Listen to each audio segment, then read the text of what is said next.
जेजुरी जवळ आषाढी वारी दरम्यान घडलेली ही दुर्घटना संपूर्ण महाराष्ट्राला हादरवणारी ठरली आहे. विठ्ठल नावाचा गजर करत पंढरपूरकडे निघालेल्या वारकऱ्यांवर काळाने घाला घातला. सासवड जेजुरी मार्गावरील बेलसर टोल नाक्याजवळ दिंडी सोबत चालणाऱ्या ट्रकने वारकऱ्यांच्या समूहाला धडक दिली. या भीषण अपघातात 3 महिला वारकऱ्यांचा जागीच मृत्यू झाला, तर अनेक वारकरी जखमी झाले. जखमींना तातडीने जेजुरी येथील रुग्णालयात दाखल करण्यात आले असून त्यांच्यावर उपचार सुरू आहेत. पोलिसांनी घटनास्थळी धाव घेत बचाव कार्य केले आणि अपघाताचा तपास सुरू केला आहे. प्राथमिक चौकशीत समोर आलेल्या माहितीनुसार हा ट्रक नांदेड जिल्ह्यातील एका दिंडी सोबत होता, तर धडक बसलेले वारकरी सांगली जिल्ह्यातील दिंडीतील होते.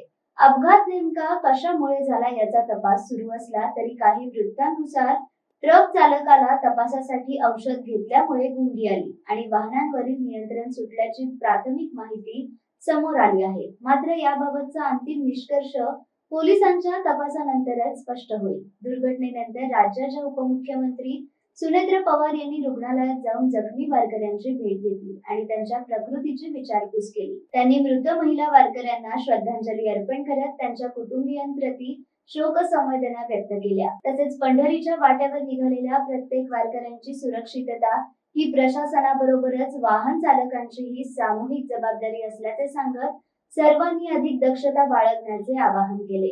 आषाढी वारी ही केवळ धार्मिक परंपरा नसून लाखो भाविकांच्या श्रद्धेचा महापर्व आहे. हजारो वारकरी अनेक दिवस पायी चालत पंढरपूर गाठतात. अशा वेळी दिंडींसोबत असणारी वाहने, मालवाहू ट्रक, आपत्कालीन सेवा आणि स्थानिक वाहतूक यांचे काटेकोर नियोजन आवश्यक असते. एका क्षणाच्या निष्काळजीपणामुळे अनेक कुटुंबियांचे आयुष्य उद्ध्वस्त होऊ शकते.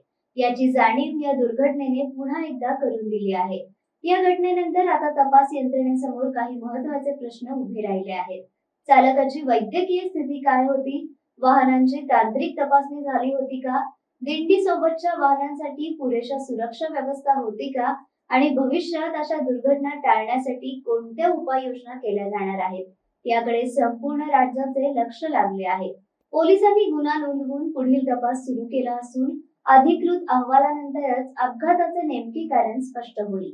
अशाच महत्त्वपूर्ण अपडेटसाठी चॅनलला सबस्क्राईब करा, शेअर करा. धन्यवाद.